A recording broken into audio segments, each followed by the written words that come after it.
Hey, welcome. So great to see everyone. We've got Mumsy in the house and Chalet in the house. Woohoo! I just figured out why it's not as light because this little lamp, remember that, Mumsy? It's a cat-shaped lamp. Anyway, it's further away. Let me... There, that's kind of out of the way. Woo! Well, that's better, huh? Okay. I hope your day improves. Well, I hope your day improves too. Oh, yes, I just read your message. Woohoo! Okay. Now that that's out of the way, Karen Reed. You guys are familiar with this case? Just in case you aren't, the quick version is that Karen Reed is charged with murder of her boyfriend, a police officer, John O'Keefe, and he died on the evening of January 28, midnight 28, the morning of the 29th. Fill you in because your daughter's into it. Okay. Well, we're going to get into a lot of details, but the basic foundation is that that she's being charged with murder for hitting him with her car back, that she dropped him off in front of a house, which we'll get to, whose house and everything. She dropped him off at a house, proceeded forward, and then went into reverse with the intention of hitting him, which, according to the prosecution, she did. He then flew into the yard and on the lawn where he either died from the impact or he died from hypothermia because it was the night of a blizzard starting. Okay. And this happened around midnight, 12:30, between 12:30 and 1 or so. Okay. That's the prosecution. The defense says not only is she innocent, but that the people who lived in the house where he was being dropped off are the ones who killed him and covered it up. Okay. Now, the people in the house are also law enforcement and of a family of law enforcement. Yeah, this case is so crazy. It's a good thing she has money and a good lawyer. Yeah. Hey, True Crime Cult, Robert, welcome. Robert in the house. Woohoo. Reasonable doubt. Plenty of reasonable doubt so far. One of the very interesting things is that 4 weeks into this case, the prosecution hasn't even shown how John died, like the medical examiners or anything like that. They haven't shown any evidence. They started with law enforcement, a lot of first responders. They did not interview the lead investigator, whose name was State Trooper Proctor. And they're just now getting to Brian Higgins, who's an ATF officer. So basically they did first responders. Then they did all the people that were witnesses around the case. Then they got into what Jen McCabe, and I'll explain who she is, what she testified as the circle of trust.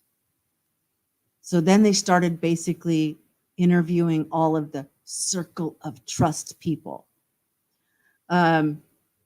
So the house belonged to a man named Brian Albert. His wife is Nicole. He has a brother named Chris Albert, who's married to someone I think named Julie. They have a son named Colin, who comes into play. Now, Brian and Nicole are the owners of the house. Nicole has a sister named Jen, and her last name, because she's married, is McCabe. So Matt McCabe and Jen McCabe, and they have a daughter that goes by Allie. I'm not sure if it's Allison or something else, but they call her Allie. So that's the main circle. They had a dog named Chloe, who they subsequently got rid of. And the last week, since they've been interviewing the Circle of Trust, has really had some bombshell moments of things coming out. I have some shorts that I found of Jen McCabe's testimony.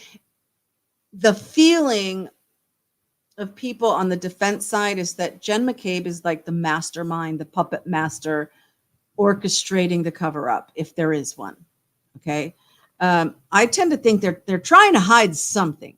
Are they trying to hide that they killed John McCabe, or just trying to hide something else? I don't know, but they're hiding something. Way too many sus things happening in this case. So some of the new things that, let me show you these videos of Jen. All right. Share my screen. And do this one first, so you get an idea of who we're talking about. Anything that Kaylee said. That John didn't come home and Karen wanted to talk to me. And even in that initial call when you're speaking to Kaylee, what, if anything, you hear sort of in the background when you're talking? Karen screaming. And could you hear what she was screaming? She was just screaming, Jen, Jen, Jen. And what, if anything, did Kaylee say? That John didn't come home and Karen wanted to talk to me. And even in that initial call when you're speaking, no, when she says, Jen, oh my, Karen screaming. It's scary. And could you hear what she was screaming? I think I can make it bigger. She was just screaming, Jen, Jen, Jen. And what, if anything, did Kaylee say? So now we're going to do this one. And so after the three of you get out of your respective vehicles, what happened? Karen brings us to the back of the car and she says, look, see, I have a cracked taillight. And where on the vehicle was she directing yourself and Ms. Roberts' attentions? The back right. So passenger side, rear part of the vehicle? Yes. And when you looked at that area of the vehicle, what could you see about it? I saw that there were missing pieces, but there was also snow covering it. And Karen was screaming, look, look. And then Kerry was screaming back at her. It was a very chaotic. Yes. So I didn't stare in depth, but what I can tell you is there were I saw missing pieces from the taillight. And at some point, about how long a period of time is this that you're out? Okay, let me stop that for a second. So basically, she said that Karen Reed said, look at my taillight, it's broken. And right as they were going in, and the video shows that no, it didn't. Now, Karen's friend, Carrie Roberts, who also testified last week, said, well, I thought we went on in the beginning, but now that I've seen the video, because see, Jen McCabe gave her video.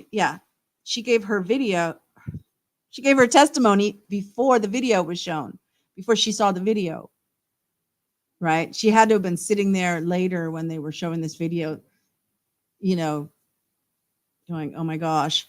But so what the defense did, what the prosecution did when they were doing the first questions of Carrie Roberts, they showed her the video first. And then on the stand, she's going, well, I thought that it was as we were entering, but now that I see the video, it must have been after. Yeah. Okay. So one more. Oops. Play. 2:27 a.m. call. Sorry, the sound is low. You realized. Whoops. Because here's the thing, Gen X and boomers, you guys had everything given to you. You know, I can't speak for the boomers. I mean, well, I could, but I won't. Why are you? Because here's the thing. Go away. I'm supposed to be playing this. McCabe, the reason you deleted that 2:27 a.m. call is because you realized That's Karen if Reed. you were caught Googling how long it takes for a person to die in the cold 3.5 hours before John's body was found, that would incriminate you, wouldn't it? Objection. The objection sustained. Did you delete that search because you knew that you would be implicated in John O'Keefe's death if that search was found on your phone? Objection. Could you answer that, please? I did not delete that search. I never made that search at 2:23. I never would have left John O'Keefe out in the cold to die because he was my friend that I loved. But he's not your family, is he? Okay, so yeah, they know how to cover things up. So in that one, you heard her saying, John O'Keefe was my friend, and blah, blah, blah. But so many other things that she says, it's like, the saying, who needs enemies with friends like that? Oh my goodness. So let me see a couple of things in my notes.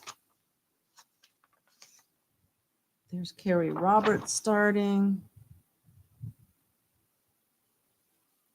Oh, okay. For example, when I said, oh, she loved him, all this kind of stuff, right?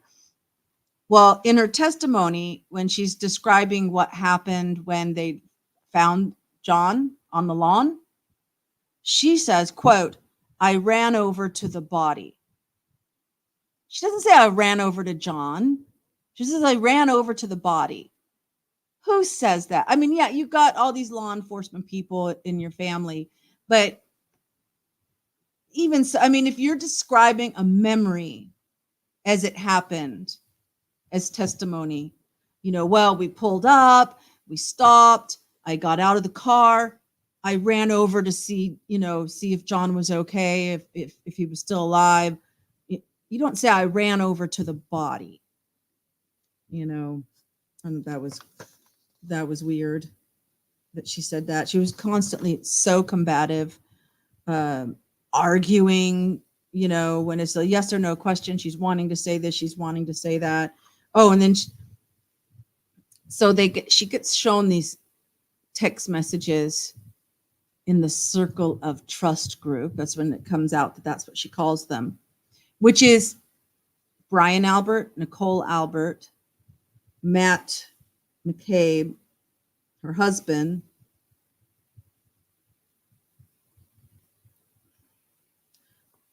I'm trying to see if I wrote down all the names. Here's the group.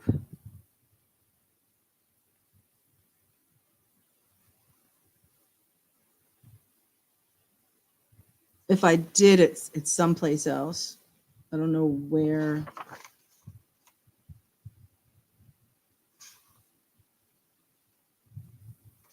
I don't know where that is, but there was Brian Albert and his wife Nicole Albert and her husband Matt, and then herself. So I think it was just the 4 people in the circle of trust group. I don't think Brian Higgins was in it. And he's about to get thrown under the bus today. He had testimony on Friday, and it's continuing right now as we speak. So I'm missing it. But I got a couple of notes from that one as well. So in this group text, Carrie Roberts is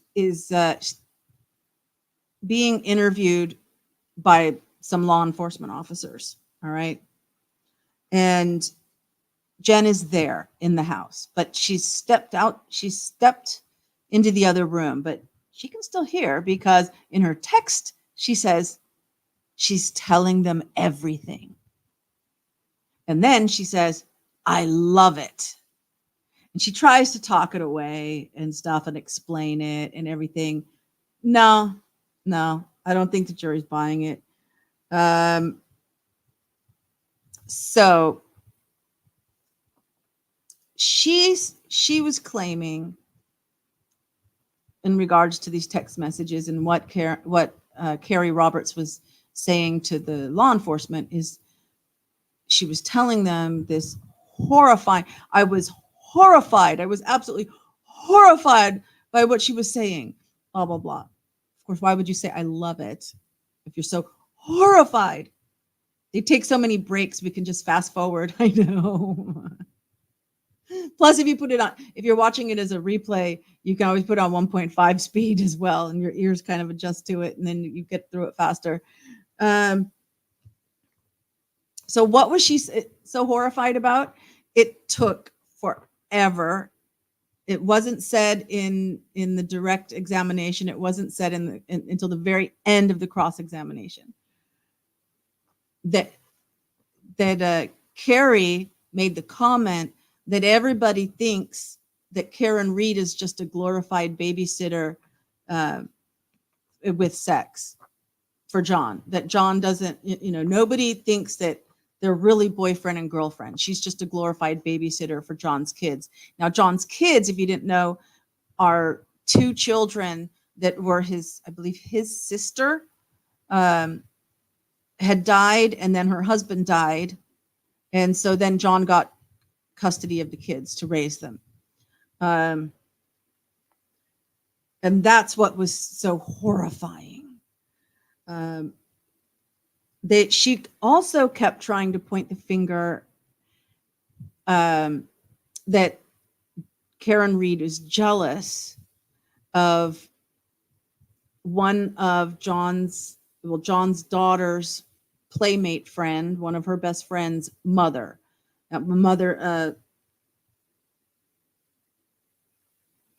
Bella. I'm trying to think if Bella is the friend or Bella is the mother. I don't exactly remember, but there was Bella's mom. Okay, so I think Bella was the friend. Bella's mom, that John was like wanting to date her or had dated her in the past or whatever. And so Karen was jealous that there might still be something going on with them. I'm not sure how well it came across, but she's definitely trying to push that. So the other thing that then Brian Higgins puts with that, what came out with Brian Higgins, was there was this trip to Aruba 1 month before John died. It was for New Year's Eve. There was one friend, an old school friend that they've stayed friends, that they've been through life, and they're still good friends. This lady organizes this Aruba trip, and every year, and says, okay, who's in this year? I'll do the booking, so that it's like a group rate booking. And so John and Karen decide to go on this Aruba trip. Well, this lady's sister apparently comes up and says, hey, John, how are you? It's good to see you. Gives him a big hug, maybe a kiss on the cheek or something like this. And when Karen saw it, Karen got upset and threw a fit. That's true. This also came out, that lady and her sister both testified. I think that's when it first came out. Oops, sorry. But Brian Higgins was also talking about this Aruba trip in his text messages, which is the bombshell for today that we're going to get to real quick. But I have to tell you about Aruba. So the state, or excuse me, the Commonwealth, is bringing this out to show how unstable and how jealous, because they're saying that this jealousy is, and the relationship falling apart, is why she killed him. That's her motive. Okay. So, but yet the lady that organized the trip said that as they were leaving, because they decided to leave and go back a couple days early, John and Karen. And so as John and Karen were leaving, they saw her in the lobby and asked, I want to apologize. I understand now that there was nothing going on, and I overreacted, and I'd like to pay for a couple of nights for the sister's room, as part of my apology. which like totally, and that was her saying it, so it's like, well, it sounds like, okay, she got upset and then she apologized. She doesn't sound like this jealous monster that they're making her out to be. It actually sounds quite the opposite, that she's quite reasonable once she understands, more of the facts and finds things out, and she's willing to own up to her mistakes, and everything. Now, some people say, oh, she was just asking for the room number so she could like go beat her up or something, right? I don't think it's that nefarious. So that's Aruba. Okay, that's what happened in Aruba. So now Brian Higgins, he's an ATF officer. He's really close with the Alberts. All right. It comes out that he was having flirty, this is their testimony, flirty texts between himself and Karen in the month of, so after Aruba, but before John died. And they went through reading these texts, and it's like, yeah, you're hot. Yeah, you're hot. Blah, blah, blah. And the thing that caught my attention, though, because she contacted him first. She did reach out to him. I think that, yeah, she was maybe checking out what are the possibilities, or what, what's out there, what opportunities are there, do I want to maybe do something, okay. So she's not perfect. All right. Happens all the time. Doesn't mean people get killed and murdered over it. Right. So she did reach out to him first, and this conversation kind of starts getting heated up. Do they want to meet? Do they want to get together? Blah, blah, blah. And he keeps pushing her to like, well, what exactly do you want? And this, trying to get her to spell it out. I want to have sex with you. But she doesn't. She just kind of alludes to it. She doesn't come out and say it. Right. And at some point in the middle of all of these texts, then he goes over to John. She invites him to come to John's house, and he does, because they're watching a sport game. I don't know what kind of sport or which team. I don't care. And so he does come over, and as he's leaving, Karen kisses him, and he says it was more than a friendly kiss, but there was no tongue or anything like that. All right. Yeah, because he doesn't want to come over unless it's a sure thing. Yeah. And then at some point, he actually invites her over to his house, and she goes, and he said, but nothing happened.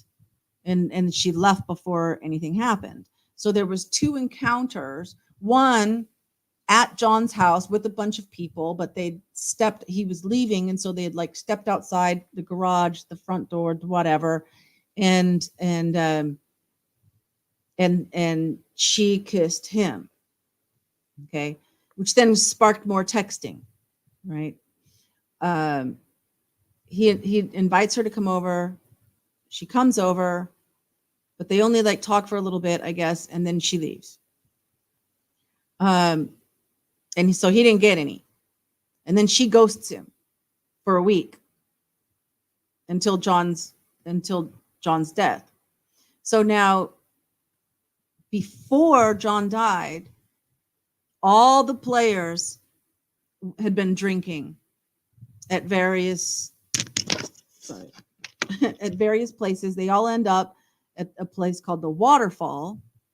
Brian Higgins in his testimony is saying she didn't come say hello. She didn't talk to him. She stayed on the other side of the table. John came up to him. In the text messages, she said something about John asked about something. Sorry to be vague, but so there was something said that was like John knew about the texting going on, and she probably said, well, I was just trying to make you jealous or whatever, and then said, and she stopped talking to him. Now here he is at the waterfall, and then everyone's going back to Brian Albert's house because his son Brian Jr. is having like a birthday party. So everyone wants to come and wish him a happy birthday. And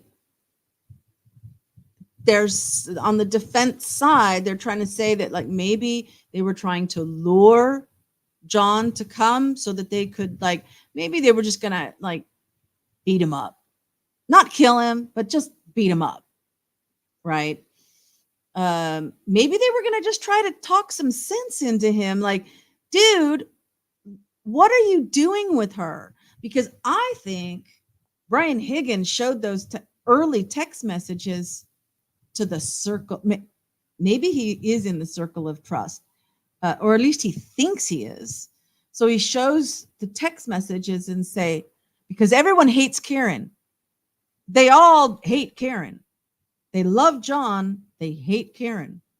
They want to get rid of Karen. They want to break them up. And so I think Brian showed the, to those who are the circle of trust, Jen and Matt, Jen and Matt and Brian and Nicole, and said, oh my gosh, I can't believe she's going, but John's our friend and look what she's doing. She's sending me these texts. And then Jen, being the mastermind, probably said, well, get her to say it, and then we'll show the text to John. Right. So maybe it was something like that they wanted him to come over. Right. And say, dude, you need to get rid of this chick. Jen was actually kind of trying to separate them, possibly because she was trying to get Jen to go with her and John to get a ride home with her husband, Matt. Right.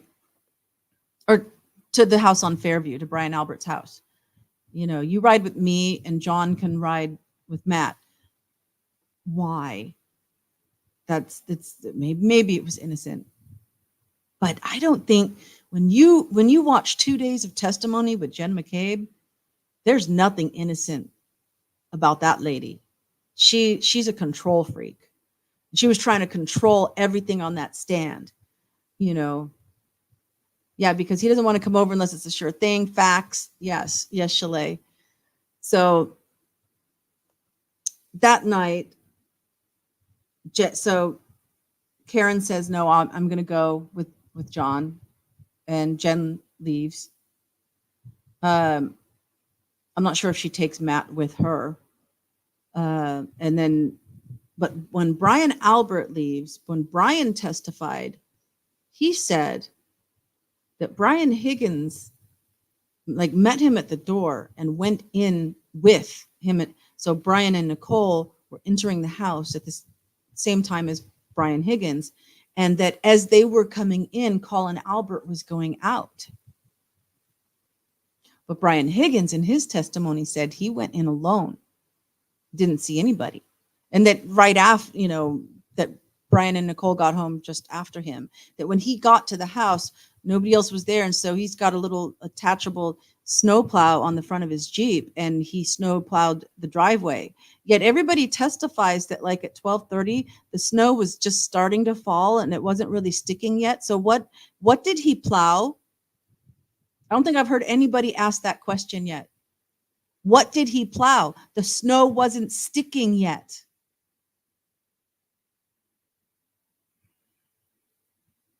And then he says he plowed the driveway, and then he pulled up in front of the mailbox.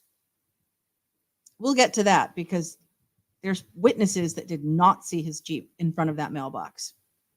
All right. So I have to tell you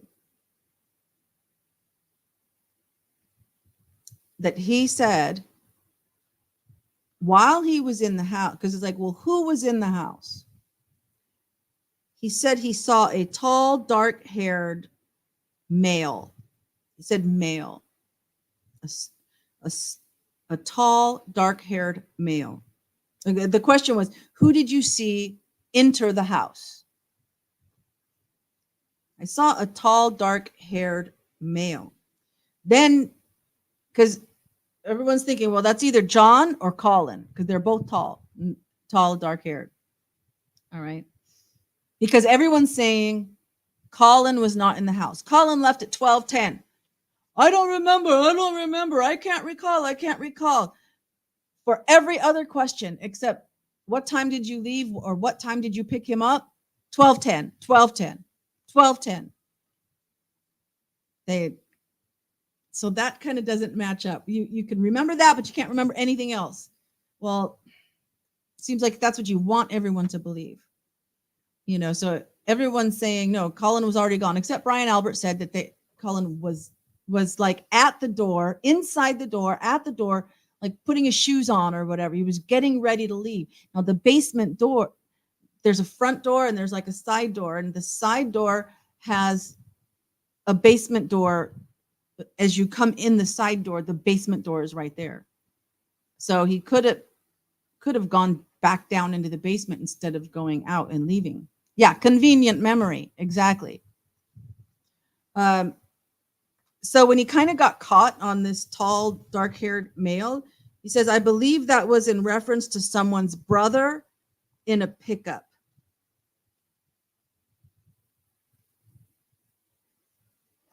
Here's the thing. The brother in the pickup, that would be Julie Nagel's brother. He never even got out of the car. She went out the door to him. He rolled down the window and she talked to him as he sat in the car. 3 people in that car, all 3 of those people were on the stand. Also, they said that pickup truck, guess where it pulled up and parked? In front of the mailbox. There was no Jeep. Where was Brian Higgins' Jeep? So the tall, dark-haired male that he is now admitted seeing entering the house was not the pickup, the guy, somebody's brother in a pickup, which is what he's claiming. He didn't say it was for sure, but that's what he's trying to say.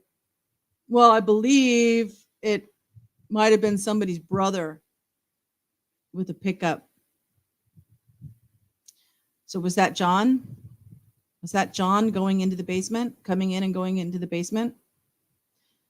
There's also quite a lot of testimony of people looking out storm door. If anyone who doesn't know what a storm door is, it's like a screen door. You got your regular door, then you would have like a screen door, but it's made of glass. So it's called a storm door. And which, I don't know, doesn't make sense to me in a way, because wouldn't glass break in a storm? But whatever. It's what they're called, storm doors. So there's the glass. So the front door's open, but they're looking through the glass of the front door. They're looking through the window from the kitchen, whatever. All these different people are all looking out, and they're all saying that they saw a dark SUV. So it must have been Karen's, right? Nobody says, well, I know exactly 100% for sure that was Karen. Just, there was a dark SUV. It was directly in front. I was looking out the front door and it was directly in front of me. Karen McCabe. She kept going like that on the stand in front of me. It was directly in front of me. I didn't say this. She was like, actually, she has an underbite. Whatever. She's scary.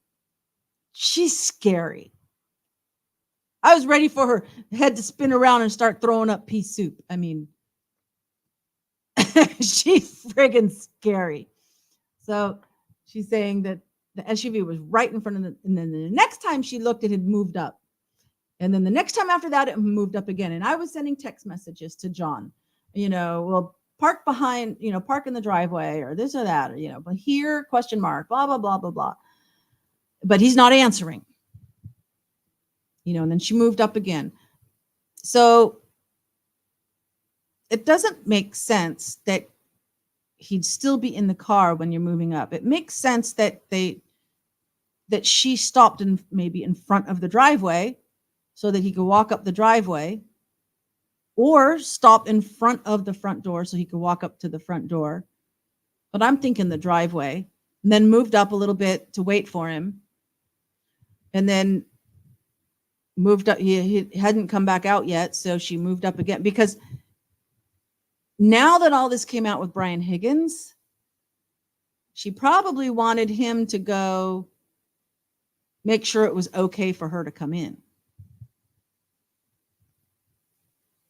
Because Brian Higgins, when they were at the waterfall, sent her a text message. Like, basically saying like, well, what's up? And she didn't respond. So now, all these text messages, you got the Aruba thing trying to make jealous motive, and you've got Brian Higgins text messages that the prosecution is trying to set up Karen Reed as somebody who was trying to fool, was fooling around on John, and the, the relationship wasn't that strong and everything. But you just gave Brian Higgins motive because he was ghosted, and maybe his ego couldn't take that. But then you think he'd go after Karen, not after John. But maybe he figured he'd get Karen by getting John. I don't know. I'm almost wondering if the death was an accident. Like maybe they just meant to beat him up for some reason. And then there's the whole hiding Colin thing. And then Jen McCabe's daughter is the one that not only went to pick him up, but is the one that dropped him off. And in her entire testimony, she never once said, she was like, why did he sent you a message to come pick him up, but he didn't say where he was. How did you know where he was? Oh, I just knew he was over there. Had the perfect opportunity to say, well, I'm the one who dropped him off. She didn't say that. And it was Colin or somebody else. I think it was Colin said, oh, well, how did you get there? Well, Allie dropped me off. And we're all going, what? Excuse me. Things got out of hand and snowballed. I think that's quite possibly what happened. And they just didn't want to go down for an accident. But then they made all the, so they thought they'd pin it on Karen. And then all this stuff is happening. Police have issued a shelter in place from Kron 4 News. Mumsy, is there something going on in the Bay Area? I'm going to check this out. Concord neighborhood. Why? Police have not yet provided information about the nature of the police activity.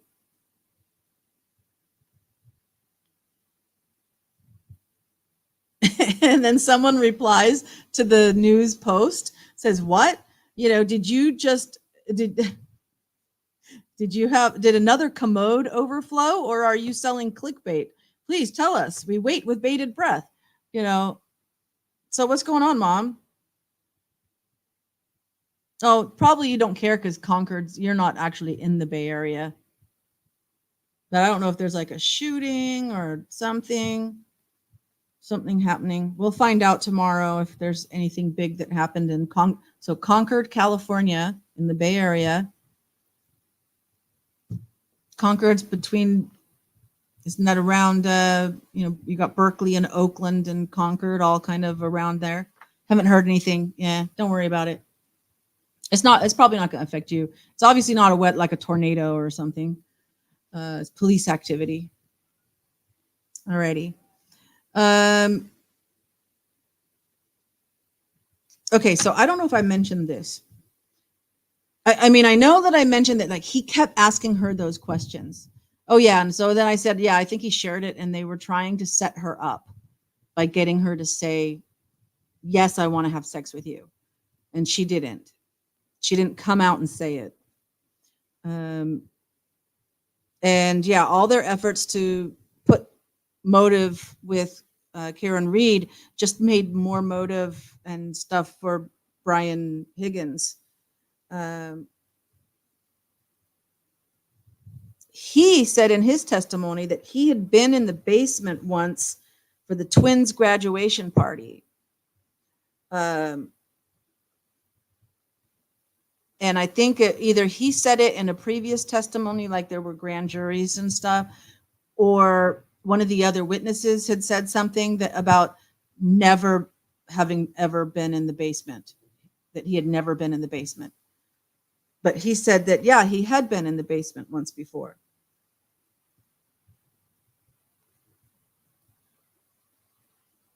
And when the defense was asking about that tall, dark-haired male that he saw, he said, quote, might have been the brother, but you still saw the person enter. And he said, yes. And then he's been very evasive about his SIM card.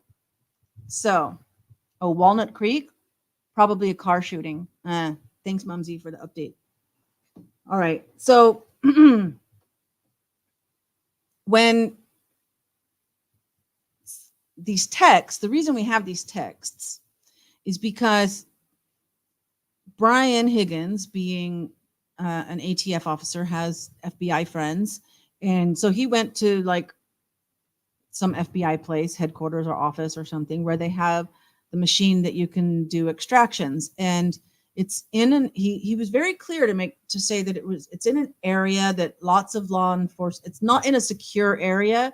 It's like the building's probably pretty secure. You got to have a pass or something to get into the building. And, but it's down, like almost like downstairs in the lobby kind of thing.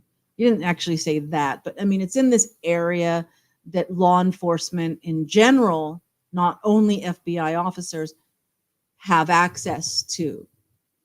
However, you're supposed to be using these machines for your cases, not for personal, right? And so he gets his FBI, ask my friend, this is blah, blah, blah is his name, whatever. And then he showed me, he came down and he showed me how to do it, but I did it. He showed me how to do it, but I did it. And I extracted those emails with Karen, emails with John. He didn't extract anything else, right? No other data. The defense was on him about this. Photos, videos, blah, blah, blah. And on redirect, he said, well, it's because, I'm divorced. I don't have any kids. There's nothing on my personal phone. Everything I do is my work and my business phone. That's where everything important is. There's nothing important on it. So there was nothing I needed to save, is what he says. And so then what does he do with his phone? And this is like, there's that order not to do anything with your phones.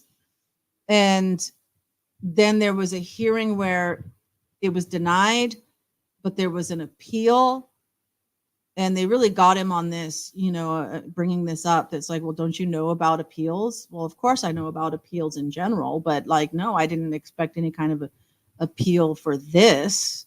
I thought it was done. Right? They all the circle of trust people, except for Jen, got rid of their phones. So how did he get rid of his phone? He takes out the SIM card and destroys it. And then I don't know if he destroyed the phone or not, but he puts them both in a garbage bag. I'm not sure if it's 2 garbage bags or 1 garbage bag. That wasn't clear. Because originally it was like that he put them in 2 different dumpsters, but then it still wasn't clear. He did say he disposed of them. I mean, it was pulling teeth to get it out, but in the end, he admitted that, yes, he did go onto the military base, and yes, he put them in the dumpster. Then he, on redirect, explained that he doesn't have trash pickup at his house. So it's a very common thing that, like, okay, you're going on the base to go to the duty free or the commissary or whatever, and you just drop off your trash while you're there. Very sus. So he finally admitted that. I'm wondering if there was some kind of maybe private investigator. I don't think there was like law enforcement. I don't know. Were they watching them? Did they get that phone? That would be amazing if they actually have his phone. Or maybe it's just gone. It's gone forever and nobody's ever going to know what's on it. Who's crying? It's Artemis. Hi, Artemis. Come here, Artemis. No, Artemis. Artemis is a whiner. I've got 8 cats. Artemis is the only one that's a whiner. She's the one also that's the rare female orange cat. Oh, now there's a stray that's outside that's hanging around, and it's a whiner. But that's not one of my 8. And no, it's not coming in the house. I'm not adopting anybody else. Yeah, the whiners. Like the Sopranos, the whiners. Yeah, so this just gets more and more. So Brian Higgins said that somebody got his phone number and he goes, "Where did you get my number?" He goes, "Well, I got it on the internet." So he checked the internet, and yes, his number was on the internet, his personal, not his work phone, but his personal phone number was on the internet. So he had to get rid of that phone number. That's why he had to get rid of the SIM and everything, because he had to get rid of that phone number because it was out on the internet. Which, I mean, okay, I mean, yeah, some people would want to like change their number, but normally on base for duty free, no trash pickup. Yeah. So that's kind of like the big things. There's tons. You want to see my book? Okay. So that's where this is today, and I'll keep going with today. There's this. I had this one. I ran out of the ink on the other color, so it's a lighter blue. All that.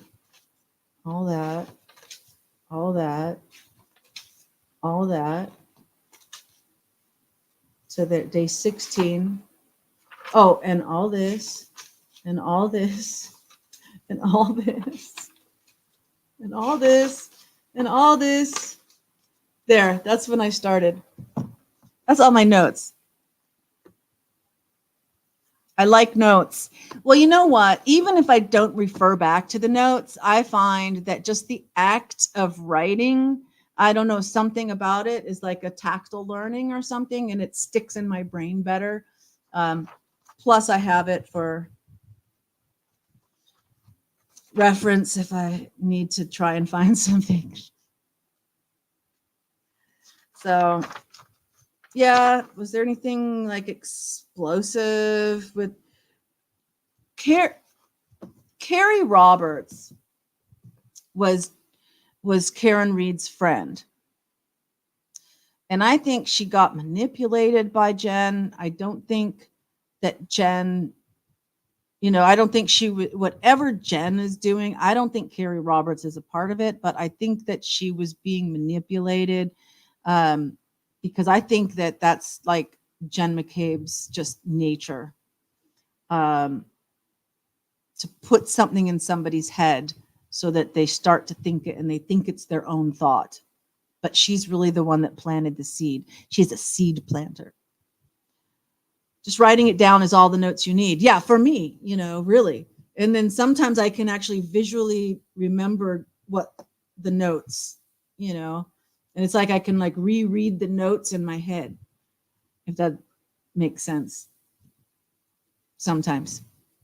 And, but so Carrie Reed, and it's Kerry. I figured out. I finally confirmed. It's Kerry, Carrie. When I say Reed, Carrie Roberts. Okay. She was telling the story. I mean, she was doing CPR on John, right? And she went to the hospital. And she was with the parents and everything. And I can tell you, one time in my life, I've done CPR on someone. They didn't make it. I was told that it wasn't my fault. It's not like I did anything wrong. It was just her time. There were two like major, it was a wedding, and there was like 2 doctors. One was like a heart surgeon and one was some kind of special cardiologist. And they were like, no, she was, you did everything right. But it's emotional. In fact, I was ready to just go back to work, and my boss told, no, you take the rest of the day off. And I was like in adrenaline. And when that adrenaline wore off, it was like, whoa, what just happened? And it does shake you up. And so when she was on the stand and she's like talking about it, she started getting really emotional. And I can't remember her like exact last words, but she was holding back tears. She was crying a little bit and everything. And when it came time for cross-examination, they said, no questions. So I think she's the only person that hasn't had a cross-examination. Everything she said with the prosecution was enough, So that was interesting. So this is a very, very interesting case. I've found, okay, so I like, I come over, let me give you Emily D. Baker's page. I like watching live with Emily D. Baker. I like DUI Guy for like replays and commentaries and things like that. This guy. And if you just need a summary, so like you've got like 8 hours of testimony, and so an hour and a half summary of the day, then Lawyer is the best one.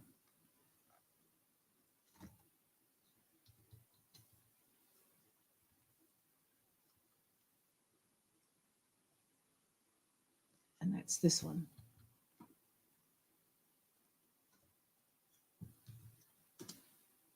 Okay, Emily D. Baker live, because she'll pause it and she'll give her thoughts and she'll pause it as she's giving her thoughts, and she's got really great thoughts.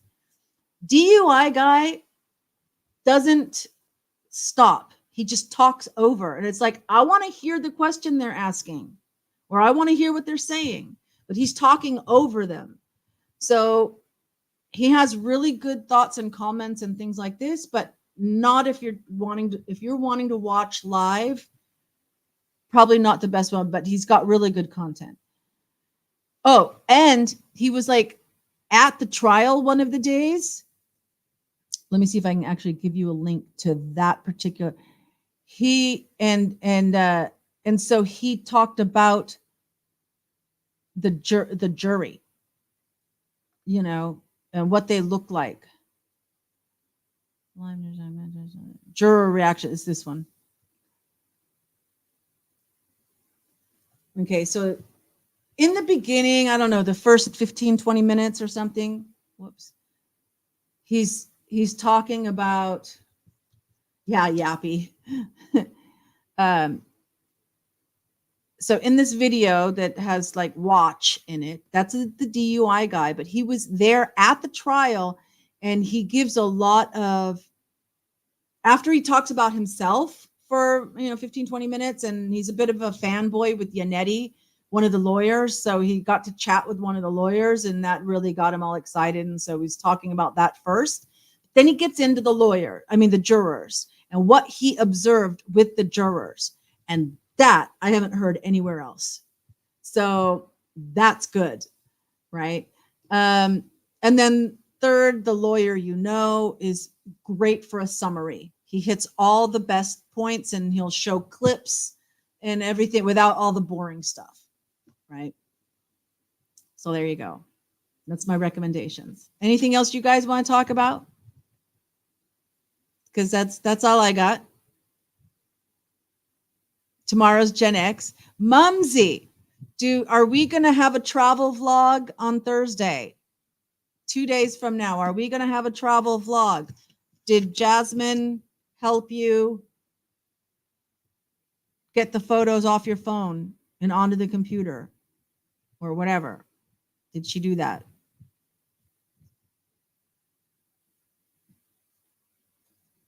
It was very informative. Thank you. I mean, I'm not as good as Emily D. Baker or anything. I don't pretend to be, but you know, if you're kind of interested in like, what is this all about? I hope I helped cover some of the main points of like what is going on with this case. Maybe next week we'll do another update. Oh, thank you, Chalet. You like me way better. Thank you. I appreciate that. Did Mumsy leave the room? Mumsy, calling Mumsy. PA system. That's what we call it, a PA system. The Brits have one of the eponym. Is that what it's called when the brand name of something? Oh, there. No, she didn't. Is she coming over next weekend? I thought she was coming Memorial Day weekend. Well, we can chat later. I guess we can Skype call after this. And you can give me all the lowdown. I think we're alone now. Da da na na na na na na na na. Did you do that as one of your things? One of your little short videos? I didn't see the roller coaster. There she is. But it's coming up to an hour. Yeah, I know. I'm going to end. There doesn't seem to be anyone around now. May have to do that. Oh, yeah. If you haven't done it yet. I think we're alone now. La, da, da, da, da, da, da, da, da, da. It's a great song. Love that song. Jasmine's there sleeping.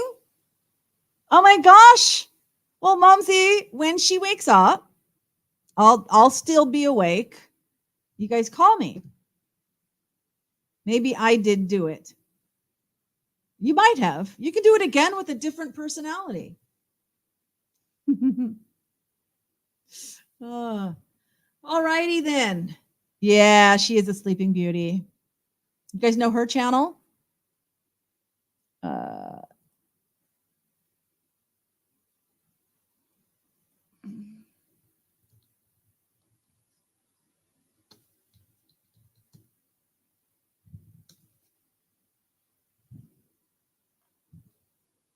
There she is. Oh, but then she must have, okay, so she's got this personal channel, but doesn't have much on it. More about this channel. Does she have?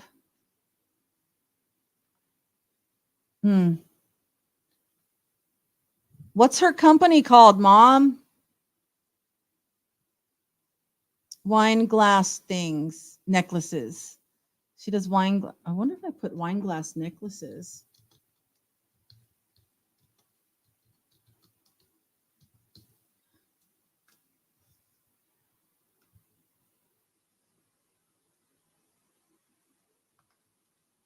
If it would come up.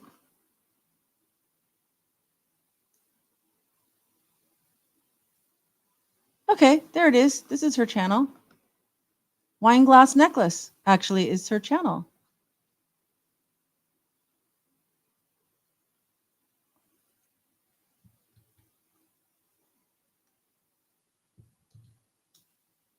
My oldest daughter wanted me to name my youngest daughter Jasmine.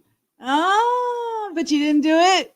I did it. My firstborn, Jasmine.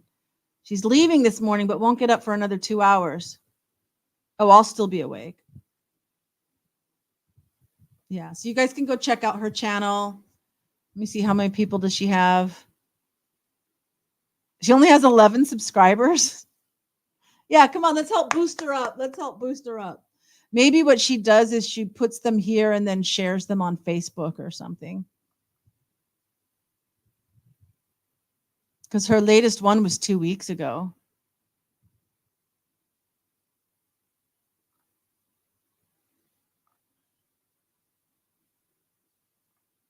Is she taught the one on the, here, I'll share. Okay, wait.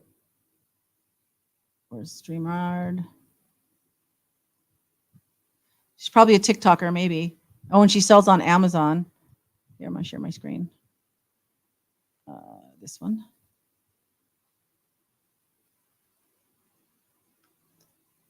It adjusts That's her. and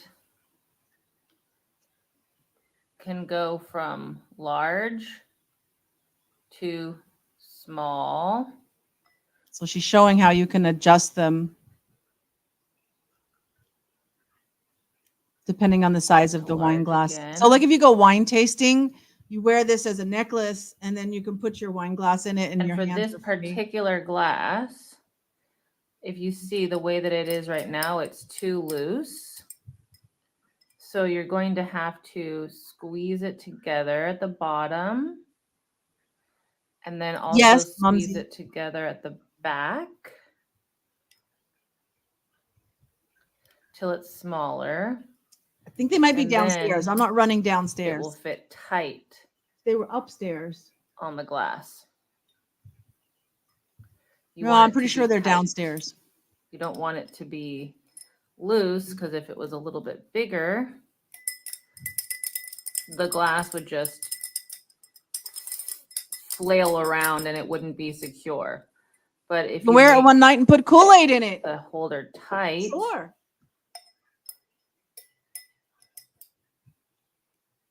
it fits perfect. Yeah, now it's not wiggling. You don't want there to be any looseness.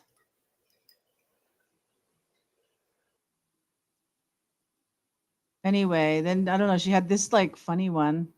She's not in this video though. We are here to demonstrate how these wine glass necklaces from Corking Creations will comfortably fit almost any size wine glass, stemless or stemmed, even plastic party cups. People often feel like their glass is too big and the metal holder will break the glass. This is not the case. It's designed to be tight around the glass to avoid spilling. You only need to force the holder gently around the glass, like this. If the glass is oversized, that's okay too. Just adjust the metal itself to open a bit wider and it will accommodate the larger size. If the glass is small, just adjust the holder accordingly. It even fits around red Solo cups and Starbucks cups. Cheers! All righty. Yeah. Oh, where are we going for Gen X? Oh, should we finish? We didn't finish the food one. We just started the other food one, and then wear it tomorrow for Gen X. Well, I can bring one to show you. Sure. I mean, although I'm like sitting here next. You hear that? There's a desk here, so I'm not standing at a cocktail party, so I wouldn't really be able to wear it during the show, but I could certainly, yeah, okay, I'll bring one and show it to you guys. I don't have any Tang, but I have those little squirty flavors, and you just squirt it in. I have that. I didn't have any cold water, so I just used some boiling water, like tea, and I just squirted some in. But I'm going to get my big water bottles refilled tomorrow. So, yeah, interesting. Okay. So, a lot of people would like that. I'm just not a wine drinker. Oh, yeah, but you could use them for anything. Yeah.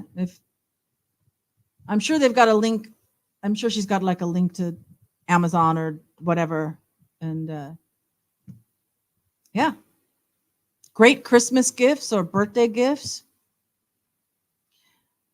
There. See, we have a mind meld, I swear. I love it. And with that, you guys know that love transcends time and space. So wherever and whenever you're hearing me, I love you. I really do. Mumsy says it goes for anything or glass, water even. Yep. Love you. Have a great rest of your day, everyone. Hit that like. I will too. Hugs, everyone. Okay, see you guys tomorrow. Same bat time, same bat channel, and we'll talk Gen X food. Bye.